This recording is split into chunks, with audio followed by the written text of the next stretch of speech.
सुप्रभात बच्चों। तुलसीदास जी के द्वारा रचित कवितावली उत्तरकांड उसका एक अंश वीडियो के माध्यम से आपके पास भेज दिया गया था। एक कविता आपके पास भेज दिया गया था। तो पहला एक कविता आपको भेज दिया गया था वीडियो के माध्यम से। अब दूसरे कविता की ओर चलते हैं, उसकी व्याख्या। तो दूसरा कविता बच्चों ये है। खेती न किसान को, भिखारी को न भीख बली, बनिक को बनिज न चाकर को चाकरी, जीविका विहीन लोग सिद्ध्यमान सोच बस, कहें एक अंशो कहाँ जाई का करी। यानी बेरोजगारी को दर्शाया गया है। तो कवितावली जो उनका ग्रंथ है तुलसीदास जी का, वो उस समय का हिसाब से समाज शास्त्र है, उस समय का वो अर्थशास्त्र है। खेती न किसान को, तो अपने समय की बेरोजगारी को दर्शाते हुए कवितावली में तुलसीदास जी लिखते हैं, किसान खेती करना चाहता है लेकिन उसके पास खेती करने के जो संसाधन होने चाहिए उन संसाधनों का उसके पास अभाव है। भिखारी को न भीख बली, और भिखारी जहाँ भी कहीं भीख मांगने जाता है उसको भीख देने वाला कोई नहीं है। उसका कारण मात्र ये है कि लोगों के पास में खुद अपनी ही व्यवस्था नहीं रही है, चरमरा गई है पूरी व्यवस्था, तो दूसरों को भला वो फिर भीख में क्या दे सकते हैं। तो किसान खेती करना चाहता है, भिखारी जो भीख मांगने जाता है। किसान खेती इसलिए नहीं कर पाता क्योंकि उसके पास में संसाधन मौजूद नहीं है, और भिखारी को भीख नहीं मिलती क्योंकि लोगों के पास उसको देने के लिए कुछ नहीं है। बनिक को बनिज, बनिया है व्यापारी वर्ग, व्यापार करना चाहता है लेकिन उसके पास में बनिज नहीं है। बनिज मतलब वित्त की व्यवस्था यानी फाइनेंस नहीं है। न चाकर को चाकरी, और रोज़गार के दफ्तर में रोज़ लोग चक्कर काटते हैं, नौकरी की तलाश में जाते हैं लेकिन उनको नौकरी नहीं मिलती। यानी बेरोज़गारी का आलम किस कदर हावी है पूरे समाज पर, ये इस कविता के माध्यम से दर्शाया गया है।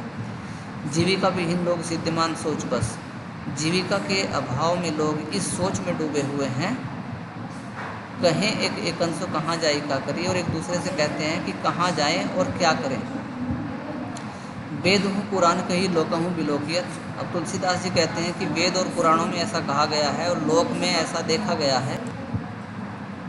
लोक का अर्थ बच्चों संसार, वेद हूँ पुराण कही। तुलसीदास जी कहते हैं कि वेदों में और पुराणों में कहीं कहा गया है लोक हूँ बिलोकियत, और इस संसार में व्यवहारिक स्तर पे ये देखा गया है, साकरे सबे पे राम राव रे कृपा करी, कि संकट काल में सबे पे सबके ऊपर राम, हे राम नहीं राव रे कृपा करी, आपने कृपा की है। वेद पुराणों में कहा गया है, संसार में ऐसा देखा गया है कि संकट के समय में राम ने ही लोगों के ऊपर कृपा करी है। दारिद्र दशानन दवाई दुनि दीन बंधु, कितना सुंदर उदाहरण है अनुप्रास अलंकार का। और साथ ही साथ रूपक भी है, दरिद्रता रूपी दशानन रावण ने दवाई दबा रखा है दुनि इस दुनिया को, दीन बंधु हे राम दीन बंधु राम।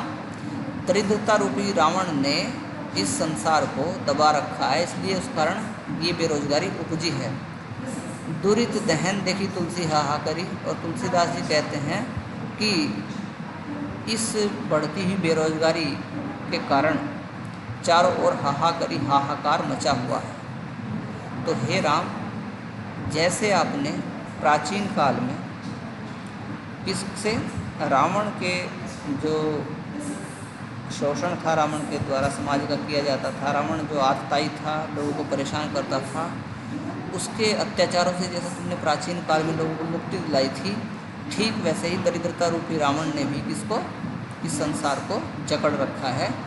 एक बार आप फिर दीन बंधु कृपा करके दरिद्रता रूपी रावण के चंगुल से इस समाज को बचाएं, क्योंकि चारों ओर हाहाकार मचा हुआ है, आप ही केवल सबको बचा सकते हैं। तो थोड़ा अब इसका हम शिल्प सौंदर्य देख लेते हैं। खेती न भिखारी को न भीख बली, इस पंक्ति में आप देख सकते हैं अनुप्रास अलंकार है। बनिक को बनिज न चाकर को चाकरी, अनुप्रास अलंकार है। कहें एक अंशो कहाँ जाई काकरी, इसमें भी अनुप्रास अलंकार लग रहा है। लोक हूँ बिलोकियत में भी है। तो ज़्यादातर आप देखते हैं कि अनुप्रास अलंकार का बहुत ज़्यादा प्रयोग हुआ है, और इस पंक्ति में तो दारिद्र दशानन दवाई दुनि दीन बंधु पूरी तरह से अलंकार आपको नजर आया होगा, अनुप्रास अलंकार। तो दारिद्र दशानन में साथ साथ क्या है, रूपक अलंकार है, और बुरी तरह से दुनिया जल रही है, यहाँ भी आप देख रहे हैं अनुप्रास अलंकार है, चारों ओर हाहाकार मचा हुआ। तो ये तो हो गया इसमें अलंकार का परिचय। अब आते हैं कि इसमें रस कौन सा है। तो इसमें बच्चों शांत रस है, क्योंकि ईश्वर से ये निवेदन किया गया है कि संकट काल में ईश्वर संसार को बचाएं। ठीक है।